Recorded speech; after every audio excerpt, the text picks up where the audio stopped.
Hey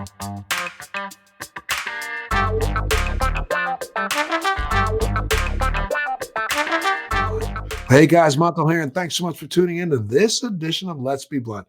It's not that often that I repeat guests on this podcast, but I'm so excited about having the guest that we have on today because literally she's like kind of like my hero. She did an exceptional job for us about a year ago, and we've got her back. Really, I'd say by major request by a lot of people who have viewed her and want to know more. Well, our guest today is an interventional pain management physician, board certified in physical medicine and rehabilitation. She's completed her residency and fellowship training at the University of Miami. She's also known as South Florida's medical cannabis and CBD expert and educator.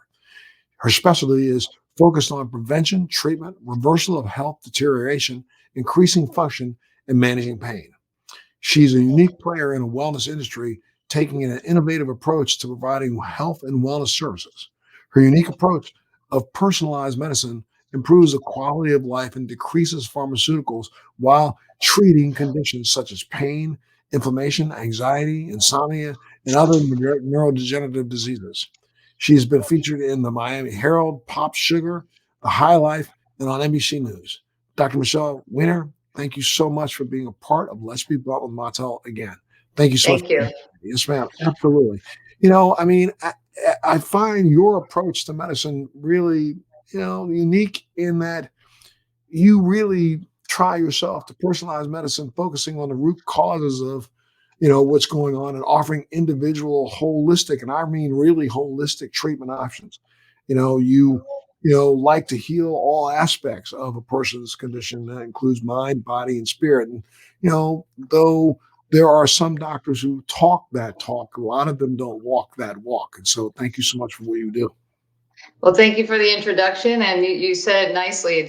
It's really personalizing it in the most holistic way, because I think that when people go to medical school and physicians come out, they try to practice what they've learned, but they forget kind of who they are. And for me, I went into medicine really to think that it was kind of a healing arts, and what happens is I'm coming back to my roots, and it feels good. And it feels nice to practice what you preach, and so when it comes down to it, I personally feel like people have that innate wisdom within themselves, and people are really now in this fight or flight state where we're unable to relax, and there's no way that people can learn new skills, and there's no way that people can problem solve in an effective way if we're constantly in this fight or flight state, right? So a lot of what I do is trying to get rid of like the stigma and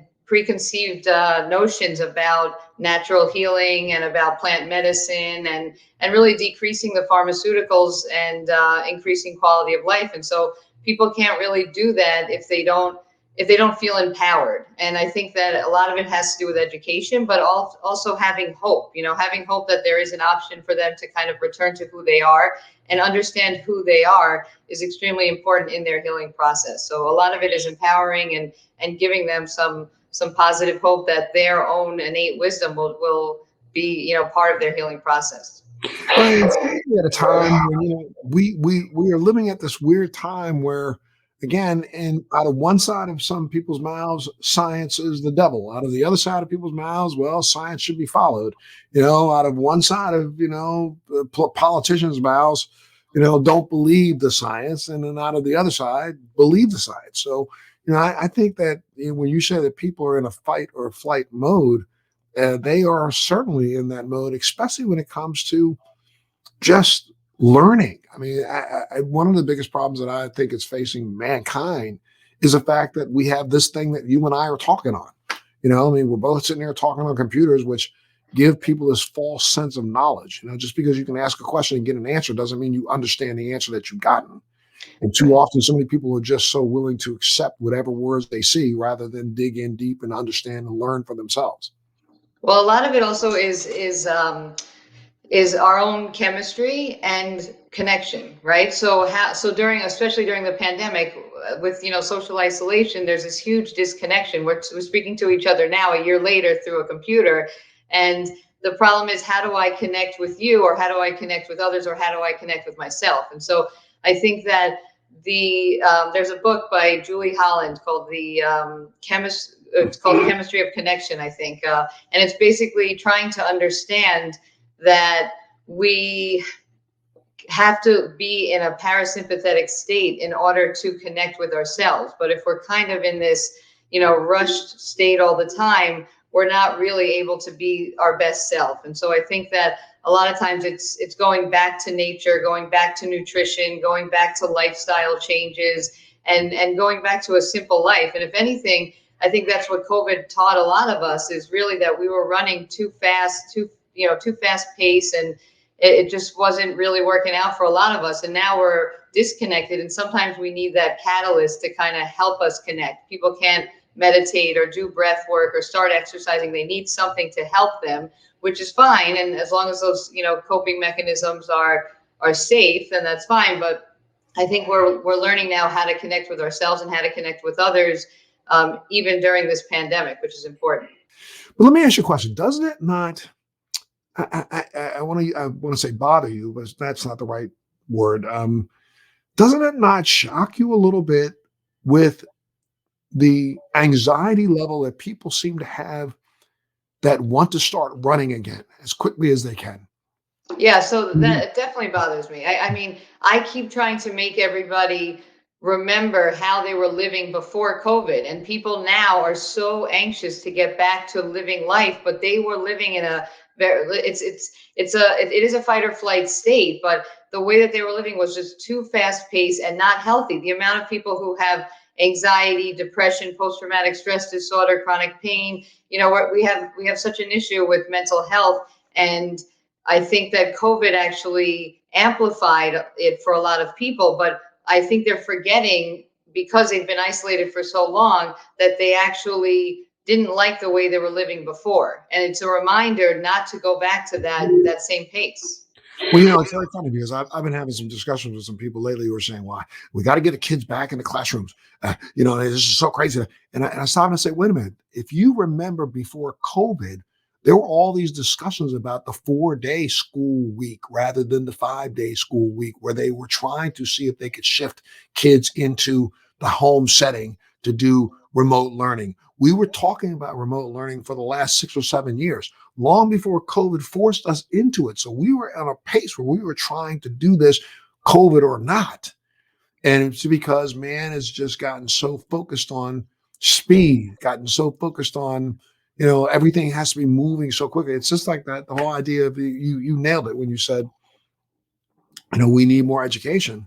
And I think when we're going to talk about one of our bigger topics, which is, cannabis. I think that that's really one of the shortfalls of this entire industry. We spent so much time in a fast pace trying to figure out how quickly we could make a dollar.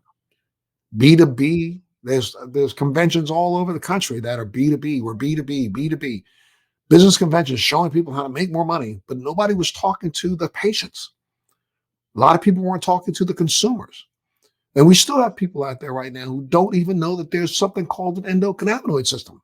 And I would say that that's probably 90% of the people who are even consuming right now. We were making some very, very heavy strides, I think, in getting the public to understand the importance of plant-based medicine in our whole world. And now all of a sudden, I think we've kind of slowed it down a little bit. Right. And I actually think that the endocannabinoid system fits in very well with the concept of being resilient to stress. And when people start to understand that we make these naturally occurring cannabinoids similar to the THC molecule, and we have these receptors that are activated by the plant and our own endogenous cannabinoids, then they understand that we're kind of wired to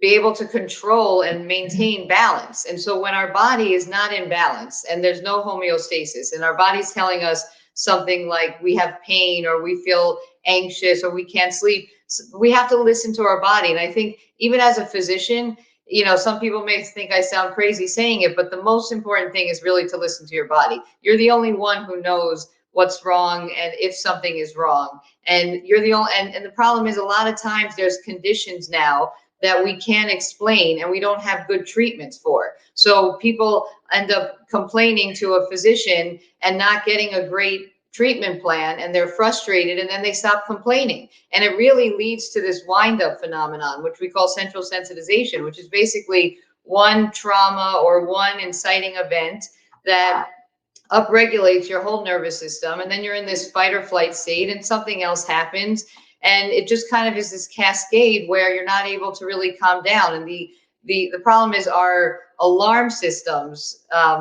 You know, when are you going to start to have a panic attack versus just kind of live with the anxiety? A lot of that has to do with our endocannabinoid system, how we regulate our stress, how we become more resilient to things so that the alarm doesn't go off as quickly. And I think a lot of it is we're trying to train ourselves to work at a very, very fast pace, where really moderation is okay, because that's the way we retain, that's the way we learn. And so it's really like retraining the way we think about success and the way that we think about effort, and kind of, you know, toning it down a little bit so that we can actually enjoy our life and be present and focus on what's really important to us instead of so much competition.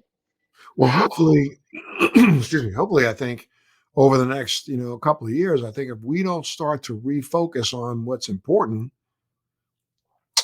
I'm not Debbie Downer or, the guy who's the doomsday sayer, but I think mankind is pushing itself to a place where he won't be able to come back from. Right. She won't be able to come back from. I mean, we are literally, when you look at the divide in us as a society, I think that has as much to do with this fast pace that you're talking about as it does to personal feelings. I mean, people are so anxious within themselves about, not being successful, or about, you know, not getting what they want for themselves individually, that they are really reaching out and trying their best to battle their fellow man. I don't know. It throws Yeah. me. And I think, you know, yesterday I actually did a lecture at the Broward Sheriff Office on cannabis.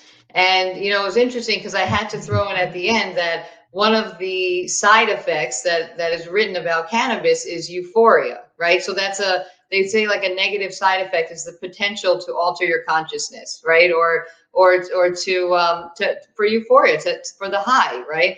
And it's interesting because people now I guess it goes back to what you're saying with science and spirituality and kind of the blending of the two, and this whole, you know, renaissance going on with plant medicine.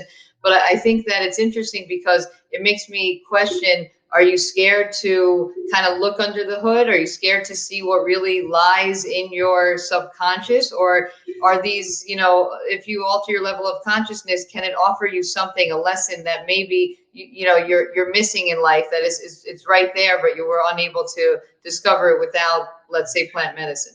Those same people that you were talking to about altering, their perspective, would probably left your lecture and went down to the corner bar and piled down 4 or 5 shots of brown liquor, thinking that that's okay. I think it's just a hypocrisy and ignorance. And ignorance, I mean from ignorance of lack of knowledge. I mean, personally, half the police officers I think in this country who are not supportive of cannabis are just caught up in their own personal ignorance of understanding that cannabis was part of our society before 1937. It Right, was, and it was many of them actually want to use cannabis, but because of the drug, you know, the THC urine testing, drug testing with many employers, they're not able to. So they end up obviously getting frustrated and then, you know, using alcohol. That's a common solution for them, which is so, you know, sad that that is something that's completely legal. Meanwhile, in Florida, they're trying to cap the percentage of THC in a medical dispensary. You know, do you that cap has the nothing. amount of alcohol? Well, I'm sorry. I was just to cut you off for a second. That has, I think, has nothing to do with trying to protect the consumer. That has something to do with trying to injure the industry, knowing that if they cap the amount of THC, a person's going to have to spend probably 2 or 3 times as much as they or think they have to spend. And that's another thing I think, again, this industry has done a disservice to. And that has been the fact that, just like in the 60s, we spent in this industry A lot of times here in the United States and North America, not in Canada, but in North America, we spent as much time as we could trying to grow the CBD and other cannabinoids out of the plant. We were trying our best to see if we could push the THC number up, like we have continued to do for the last decade, try our best to push a number up and not even know why we were pushing that number up. I mean, I was having a conversation a couple of weeks ago, and I remember distinctly back in the early 70s consuming some cannabis that I know that probably if tested today spectrographically, probably getting come up higher than maybe 11% THC. But I remember the euphoria that I got from that was probably 5 times better than the euphoria I've gotten from some of this cannabis that's out there that's 20 to 30% THC. Hmm. I wonder why. And now, again, they're going to try to cap the THC. And they're not even looking at it from a perspective of what it does medically. They just think that this number needs to be capped. Right, and the research really shows that the entourage effect, the whole plant, is really the most beneficial. And we all understand that all the cannabinoids, terpenes, synergistically will have the most medical benefit. And it's not really about the THC percentage, but again, they're basically taxing marijuana. They're basically making people spend more money to get what, and if someone has a medicine that they've been using for a long time and now all of a sudden they change it, that's not something that the Department of Health would want in a pharmaceutical. Why would they have that in cannabis? And a lot of the research is very skewed about percentage of THC causing psychosis, when a lot of it has to do with risk factors and genetics and people self-medicating. But what's going to happen is they're going to go back to the black market, and then you're really going to see a lot of medical issues when people start using cannabis that is not third-party lab tested, and people keep forgetting about that. So it's really, and of course, we're the only state doing this, right? So how does that even make sense? In the last couple of months, there have been some really very interesting peer-reviewed, studies published worldwide talking about, some of the flavonoids in the plant that seem to have a higher anti-inflammatory capability than some of the pharmaceuticals that are in the marketplace today. I saw an article, a couple of weeks back that lent, or at least kind of proposed that some of the anti-inflammatory capability of flavonoids could be useful in our battle with COVID. Right. And also the acidic cannabinoids is getting more attention, the THCA and CBDA in the raw plant form, which is great because, that's non-intoxicating. And there's more research looking into specific acidic cannabinoids used for inflammation and for anxiety and not causing the high. So I think people are starting to take apart the plant and study it. I know, I'm a big fan of the terpenes, and I'm doing a study right now on CBN for sleep. And, we talk a lot about beta caryophyllene being a terpene that activates our cannabinoid receptors. That's great for our immune system. So there's more and more coming out. And again, as long as it's a Schedule 1 drug, it's going to be difficult for us to do the research we want to do and use the cannabis that actually patients are using, because that's not the cannabis that they supply us from the government. And so that's a big, contradiction, is that how are we supposed to move forward with this if we're not even using the medicine that the patients are using? So it's not really equal in terms of how we're comparing it, but there's many other countries that are moving forward. And I think that it's interesting because I think that we just wrote a bill about decriminalizing psilocybin mushrooms, and it's interesting to think that some of these psychedelic medications will be available and descheduled before cannabis is. Yeah, it's really ridiculous. And when we were just talking about, I guess was about now 2 months ago, where the DEA is now allowing for broader testing of real cannabis. You don't have to just get it from the University of Mississippi. You can now get it from other supplies. Matter of fact, there's some cannabis coming in from outside of the country that's being used to test with.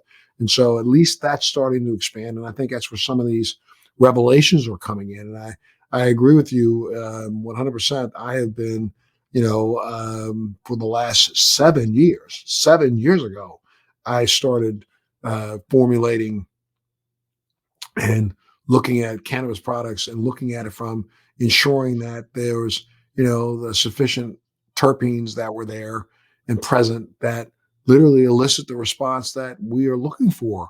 along with a broader spectrum of just not just THC, but CBG, CBN.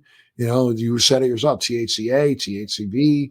There are so many different variants out there that I think that once science finally catches up, if we truly believe in science, then we'll know that we've been missing out on something that we should have been using for quite a long time. What do you think about the current administration and the fact that we have a president in office who is stuck on stupid in this idea of just decriminalizing, and he still personally believes that cannabis is a gateway drug. I mean, come on, Right. you know, Right, and I think we a lot of times we say cannabis is an exit drug, right? We see the correct. substitution effect, we see the amount of benzos, opioids. That's really how I got into cannabis. I'm in South Florida where we have the most amount of opioids written. Chronic pain is a huge issue. I'm a pain management physician. I didn't have enough tools really to help my patients before cannabis. Now, cannabis becomes much higher on the list for me as to offer that before other pharmaceuticals or even injections for some people or other physical modalities as well. But again, I think a lot of it has to do with education. And when we don't have the ability to do research right now, we're trying to do a research study at University of Miami looking at the pharmacokinetics of CBD in something called a nano water soluble emulsion versus other routes of administration. And we're having such a difficult time with the FDA trying to approve us to do this study because CBD is not a pharmaceutical and it's not a dietary supplement and it's not FDA approved. So how are we going to get the other cannabinoids and terpenes tested if we can't even get CBD approved, right? It's such a struggle. And again, when it comes to big pharma, I'm okay with them doing their research because they have the money. The problem is with cannabis, it's personalized. The way that you take your medicine for the same exact symptom or condition, it may be very different than the way I take it based on so many factors that have to do with our endocannabinoid system. So unless they really start to understand that yes, it's evidence-based and double-blind, placebo-controlled clinical trials, and we need that, but we're not really we have to get a little bit away from the Western medicine strict guidelines and kind of open up to personalized, individualized medicine.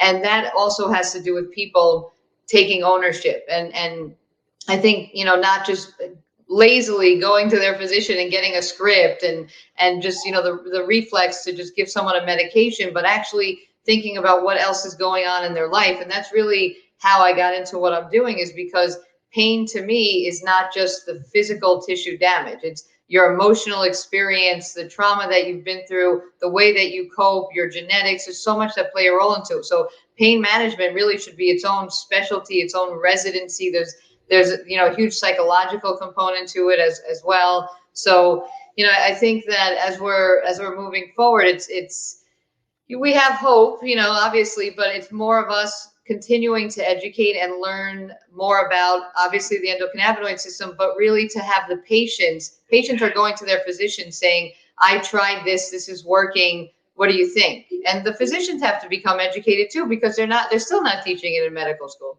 This industry has spent so much time on B2B and not as much time on B2C, meaning trying to educate the consumer. And we know that the consumer is what drives medication in this country. That's the reason why they spend so much money on these commercials that you see every single day, because they want the consumer to go into the doctor's office and say, did you see such and such? And the doctor says, yeah, well, then I want you to prescribe that for me. Well, whether the doctor's educated on the drug that's being promoted on television or not, he will prescribe that because the consumers ask for it.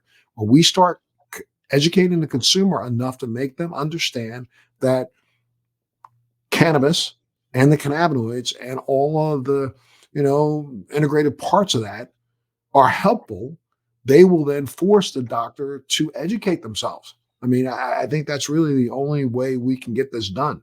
And, Um, and the interesting thing is, even in big pharma, like there's studies that come out that show that less than 50% of antidepressants actually work on patients, right? So we know that that's evidence right there. We're allowed to do those studies, and these are the findings, yet those are the tools that the physicians have. That's what's covered, by insurance, obviously. But now I think that you're right. It's the consumer, it's the patient saying to the doctor, I'm frustrated, this isn't working. And the doctor saying, these are all the only tools I have, unless they want to learn a little bit more, think outside the box. And then, it kind of opens them up um, who knows, because that's basically what the future is. It's just that when you know enough to know that it's not working, then there has to be another option. And that's really, I see things work because I am using medical marijuana in thousands of patients with such good results that they're able to obviously not just decrease their medication, but have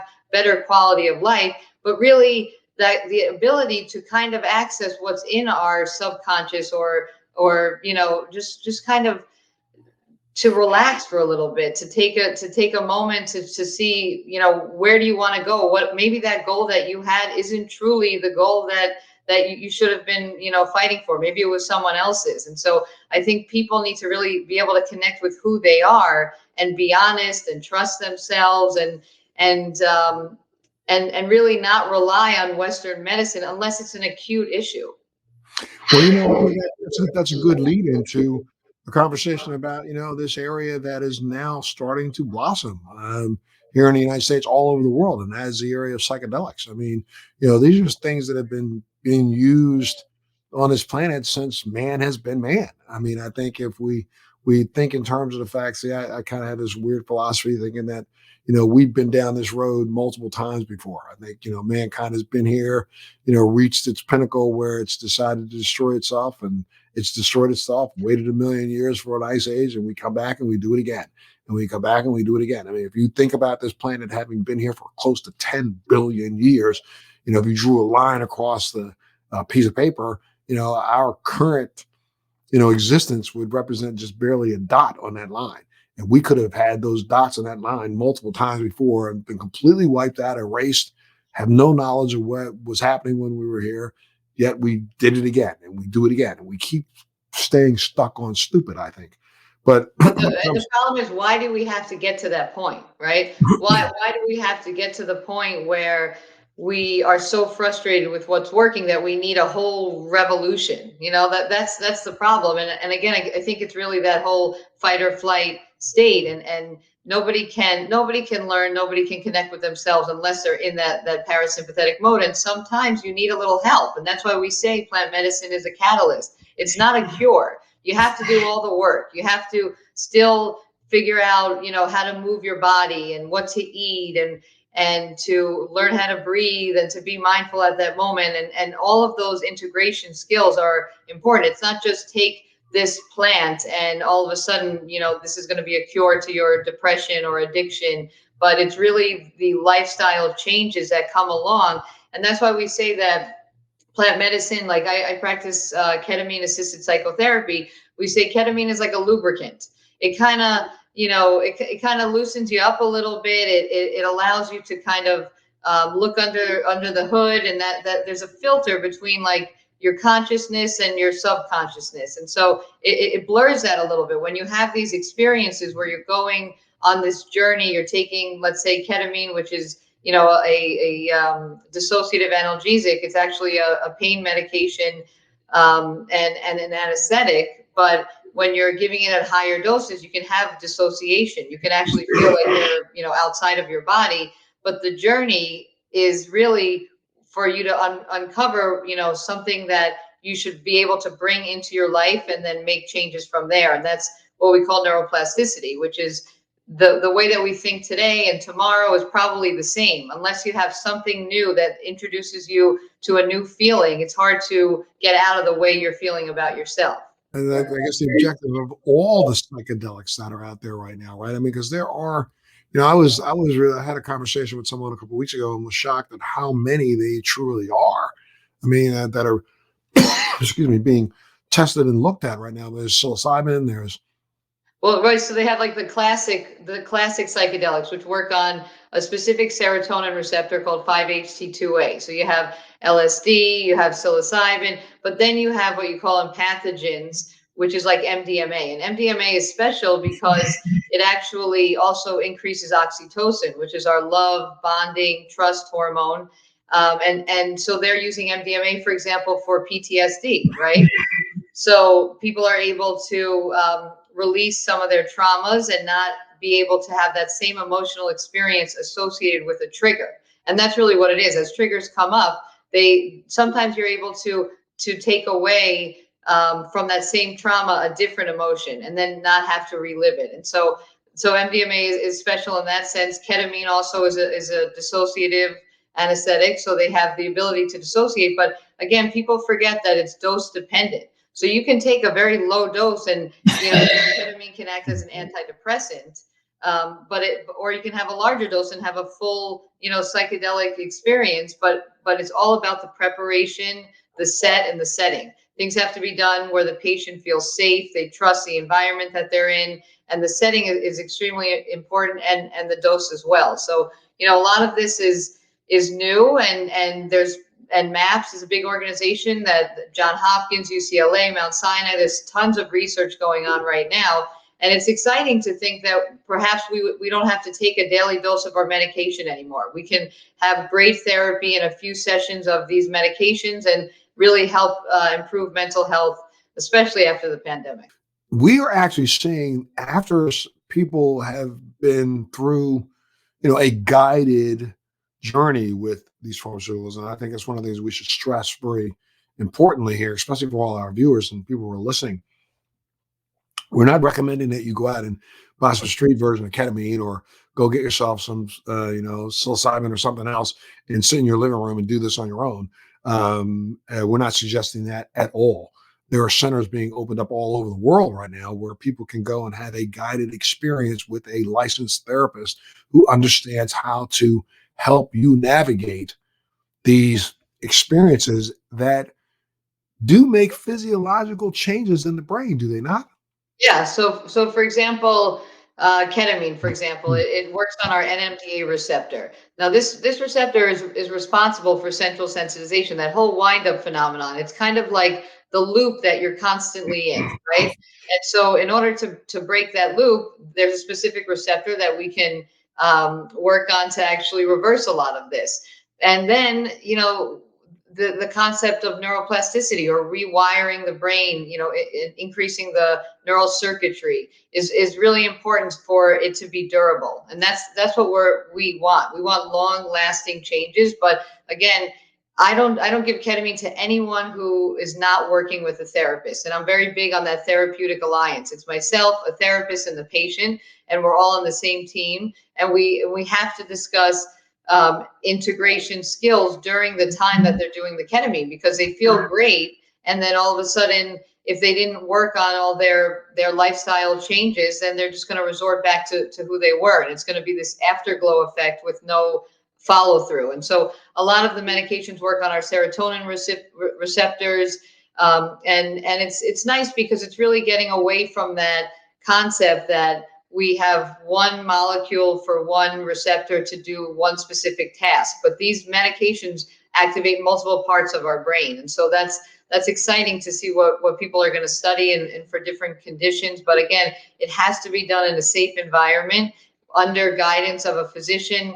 I do some low dose ketamine for patients where it's very sub psychedelic, and they actually just close their eyes and have therapy. And so that's for someone who can't open up. They're not comfortable really sharing the exact, the whole truth. And so they'll take a low dose of a oral lozenge. They'll sit in the therapist's office and be able to open up a little bit, and that helps make changes. And there's so much that gets uncovered. And it's the same thing with cannabis assisted psychotherapy. People can use cannabis and go to their therapist and become much more honest with who they are, and perhaps connect with themselves in a different way. Very interesting. I find it very interesting that the medical community has fought cannabis now for close to 100 years. In the last 10 years, now open up about something like this. And again, there's so many different versions of psychedelics out there that um, But it has to do with the research. So there's been billions of dollars spent, and MAPS, a big organization. When Michael Pollan wrote that book, How to Change Your Mind, and Rick Doblin has done so much to raise money, and you see these big universities starting psychedelic institutions, right? We're trying to just still study cannabis, but they're able to, study psilocybin. They use it for end of life. Think about end of life, right? Who would choose, not to use a meaning making molecule at the end of their life, right? Like, what before you pass away, you want to know that your life has purpose, your life has meaning, and you want to not be in pain, and you want to, feel well, or you want to sleep well, or, be less anxious. So a lot of these medications, if you prepare the patient, can be extremely beneficial. And so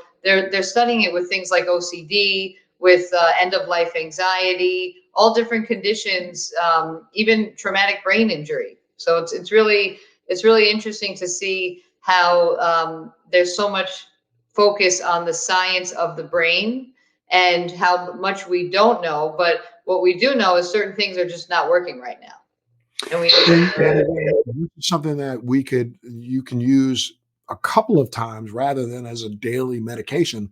This is an experience that you can do in, let's say, 2 or 3 times and literally break the cycle, correct?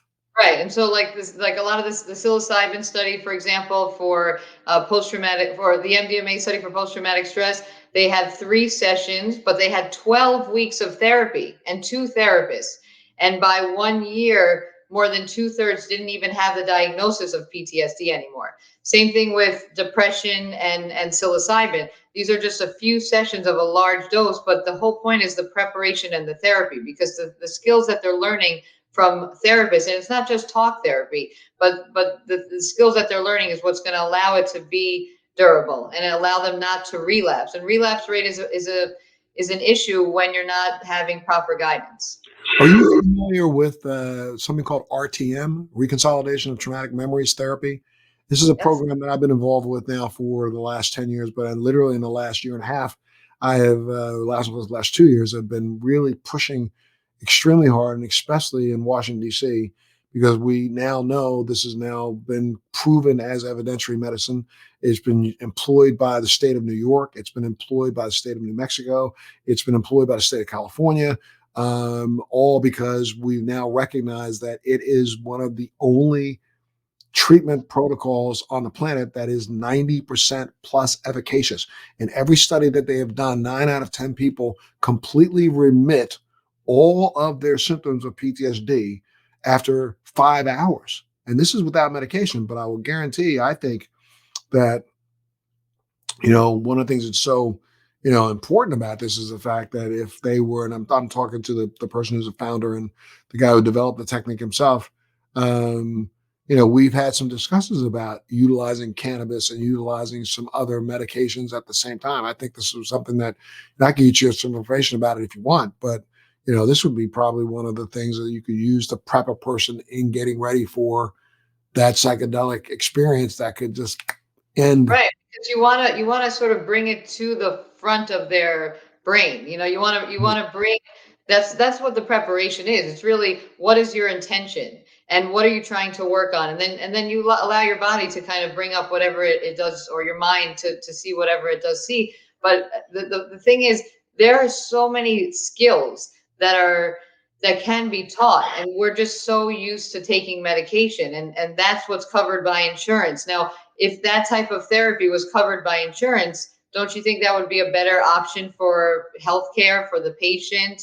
And the problem is really, if you know that that's 90% effective, why isn't that being covered? Why isn't the therapist being covered to teach you these skills? Well, I think part of the problem has been in this industry, especially when it comes to PTSD.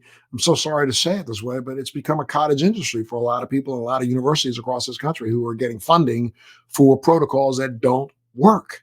We know that for a fact. Some of the ones that are being employed by what is it, immersion therapy and those kind of things that are like less than 35% efficacious, they're getting the big funding. This is PTSD has been funded to the tune of about $3 billion in the last 10 years. Well, there are a lot of people out there who are making money who know that they're not offering the best, game in town. But And that's another thing with psychedelics is this concept of ego dissolution, right? So imagine if you're able to really just calm your ego down a little bit, and that's what a lot of these companies and that's really where we're able to see change. But the problem is they have these experiences, and then they go back into society and they have to work with other people whose egos are up. And so it's how do we have these experiences and then come back to society. And a lot of it has to do with our default mode, the way that we think about ourselves, the way that we talk to ourselves. That self-talk can be very dangerous. And so we have to change what we default to, change how we problem solve within ourselves, and then also be okay with bringing down your ego a little bit, and I think that that's really we're going to see changes in healthcare and mental illness, is when we really work on changing our default mode, and actually just giving people hope. It sounds silly, but we have to empower patients or people to be able to educate themselves and trust themselves, and listen to their body, and do it in a way that is less harmful and has better coping mechanisms. Yeah, I think this is more of a generational thing in the fact that, we doctors like you, a next generation of doctors who are willing to even have a discussion about ego. I mean, and unfortunately, I think the doctors that have been around and those that have been there before you, those who are the ones who think that they should be your mentor, are the ones who have an ego so big that they can't understand that they don't know it all. I mean, I've often said, and I don't mean it in any derogatory way, but I say, doctors aren't God. I mean, if you were God, none of us would be sick. So therefore, you are not God. You have an education and you've learned some things. If you get your ego out of the way, then your knowledge will allow you to want more knowledge and want more knowledge and want more knowledge. And then as you start to learn more, I think you're better suited to be able to take the things that you've been trained, and take those skills that you've now learned to better present them to people, giving them better options. But I don't think the generation of doctors before you believe that. I think the generation before you thinks that they are walking gods. Right. Well, and I think a lot of it has to do with the evidence and how do we study our consciousness, right? There's so much that is in our consciousness, and there's so much that we can access from non-ordinary states of consciousness, but it's so difficult to really look at that mystical experience. But when I have a patient and I'm watching them literally in that process of dissociation, where they're at, some patients actually feel like, they're in another dimension, and that dimension to them looks like that space between earth and heaven, or whatever you want to call it. And so they go, sometimes they're underwater, sometimes they're in kind of like this space like atmosphere, and being in that space is, for me, I look at them like, you're so brave. Look at what you're doing. You're allowing this medicine to take you somewhere, uncover something, allow you to feel, which is extremely important to heal, I think. And in that process, I think a lot of times they realize, well, I just lived through something unbelievable, or I almost thought maybe I had died, and I'm still here, and I lived through this biggest fear in my life, or I re-experienced the trauma. And when they come out, they feel completely different. It's like a different person after they take these medications. But again, it's how to keep this up and how to be able to approach other people. We're having such a fight with cannabis, and now with psychedelics, we want to try to make less mistakes like that we did with the cannabis industry. If you had to put on a crystal ball, what do you think the next 3 years look like when it comes to cannabis? I think that it'll probably be descheduled within the next 3 years. I think that big pharma will get involved with some specific medications and preparations of CBD and THC and capsules or tinctures for very specific conditions. And I hope, honestly, that we don't continue to grow cannabis in a way to make more and more THC the answer. I really do believe in the entourage effect. I really do want to see more studies going on with terpenes and the other cannabinoids, and I think that's the way that we minimize the use of THC. But I would like for people to have less fear about that side effect of altered levels of consciousness. I think it's extremely important to have connection within yourself and with others. And I think that cannabis is great. Sometimes it's used as a crutch. And then as we start to feel better, we're able to give that up a little bit. But it's something that should be done, should be allowed to be done because it is a plant. Well, I'm afraid of that idea of the pharmaceutical industry wanting to get involved in something that they literally spent the last 50 years fighting. I see no good that can come from people who said that they didn't believe, now all of a sudden lying and say they believe just because they think they can make a buck.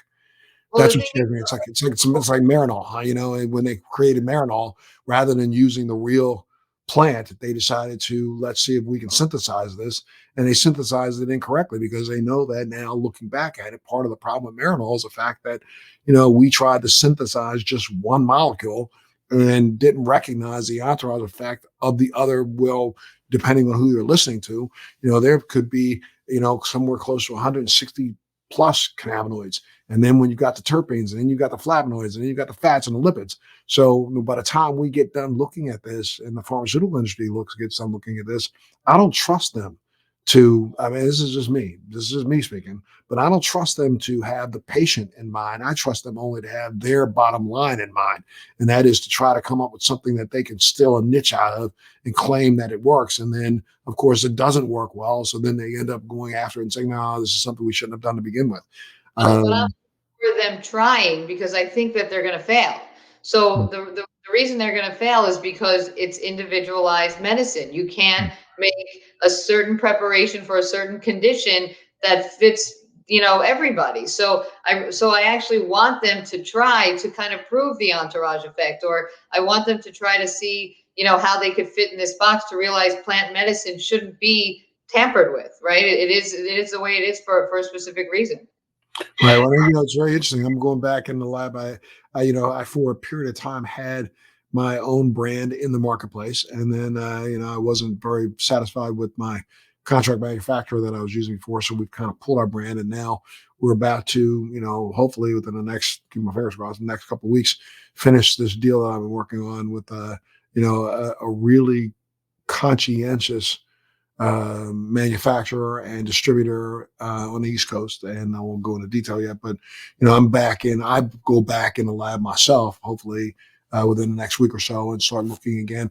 Like 7 years ago, I was putting out a product that literally was a product in the THC space that was a combination between THC, CBD, and a proprietary terpene formulation in each one of the preparations. So that I had a product that was working for alert and a product that was working for relax. And I'm about to do the same thing again because I've been a very big believer long before it was back in 2001. I was seeking out CBD plants before anybody was even talking about plants that were heavily laden in CBD. As a matter of fact, I remember going out to California in 2002 and seeing a grower who said, "I got all this plant here that grew that I've got all this extra keef and it's just got too much CBD in it. If you want it, you can have it." And I mean, I literally had about a 5 year supply of CBD keef because people didn't want to sell it back then. They didn't care about it back then, and I started recognizing and understanding the value of terpenes. One of the things that you had said earlier is the fact that we don't do a lot of research on terpenes, but we have done a lot of research on terpenes in the last 20 years when it comes to other plant-based terpenes, whether it be myrcene, whether it be humulene. Limonene is Limonene. lemons, like everybody knows you smell a lemon, it's uplifting. That's citrus Right. feel. So you can't, that everybody knows that. So just because it comes from a cannabis plant, you also have essential oils, you have terpenes from food, from other natural things. So just to just to do studies though is so difficult for them to allow us to do it because it's from cannabis.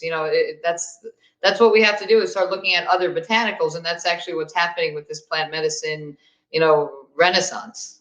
Would you say that, let's say, I don't know, myrcene from a mango is the same as a myrcene from a cannabis plant, which is the same as a myrcene from a hemp plant? Is the molecule the molecule the molecule, or is the molecule slightly different in each one of I those areas? believe it's slightly different. I think it's kind of like, yeah, I do believe it is a little bit different. It has the same effect, but I don't believe that there's anything that we can state that has evidence comparing two similar things. So getting that same molecule from two it looks structurally similar, but it may have a little bit of a different effect. But the thing is, we don't really know. Like we even in botanical medicine, looking at like essential oils and looking at terpenes and then looking at other parts of the plants and there's just not enough information right now for us to know. Like there's been studies looking at terpenes for, let's say, anxiety, but they're not comparing, one terpene from cannabis versus a terpene from an actual fruit, let's say. So I think there's not enough evidence, but I think it has a similar effect. And I think that this is what has to happen because we don't even know the dose. We don't know how to use this properly. We just know it comes from the plants in a certain percentage, but how do we extrapolate that and say now take it in a sublingual amount, right? So we don't add additional or add from like, I mean, I tell you, I only was, formulating based on anecdotal experiences that people would have once we finished the formulation. But I mean, one of the things that I had said about when I did my gel caps is that I recognize that hemp-based terpenes, though they did seem to elicit the kind of a response that I was looking for. I noticed if I augmented those terpenes with some fruit-based and plant-based terpenes, same ones, beta-caryophyllene, some pinene, I was mixing some of these together and adding that to one, it seemed to speed up the reaction after you took a gel cap. So I don't know, is that making it more bioavailable? I don't know, but it seemed to give me that impression. So I kind of was formulating based on that. And that seems to be the only way to do it right now. Right, and I think bioavailability is a big topic right now, and that's really what we're trying to study and look at the pharmacokinetics to figure out how we could minimize the dose, how we could minimize the amount of medicine someone's taking, but optimize how their body is using it in an efficient way. And like that's why I love the water soluble forms of the cannabinoids because you bypass the liver, you bypass the first pass effect. It doesn't matter when you've eaten, if you've eaten, what you've eaten. So that there's a lot of technology that can help us, and that's that doesn't have to be a big pharma thing. That there's a lot of scientists that are very interested in this, and that's kind of the excitement about the future is we know things aren't working, we know we have to make some changes, and now there's a lot of questions that we can research. Absolutely. Well, we're almost out of time. So I just want to ask one last question. And that is, do you think more doctors are going to start to understand, the integrative, pain management techniques opposed to the traditional methods that they've been using in the past?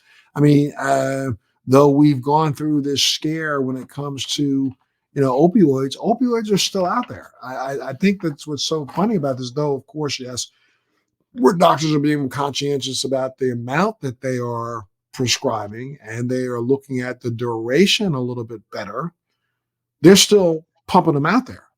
Right. So the way I would answer that is each doctor is a person, right? And that person has their own feel, their own way of approaching certain things. And so even though I think people are frustrated with the opioid epidemic and the limited tools we have for pain management, and yes, they're going to look more at the whole person and the person suffering and their emotional experience attached to that, I still think that some people are just the way they are. They want to put needles, they want to write prescriptions. And so even though they may think this approach is a good approach and they see patients and anecdotal evidence that it's helping a lot of people, I think it depends the person. For me, I couldn't be happier that I'm living during this time as a physician because I knew that what I was doing just kind of went against my grain. It just didn't work for me. I'm not a salesperson. I'm a physician. I have to give a treatment plan that I actually think is going to work. And when people tell someone, go home,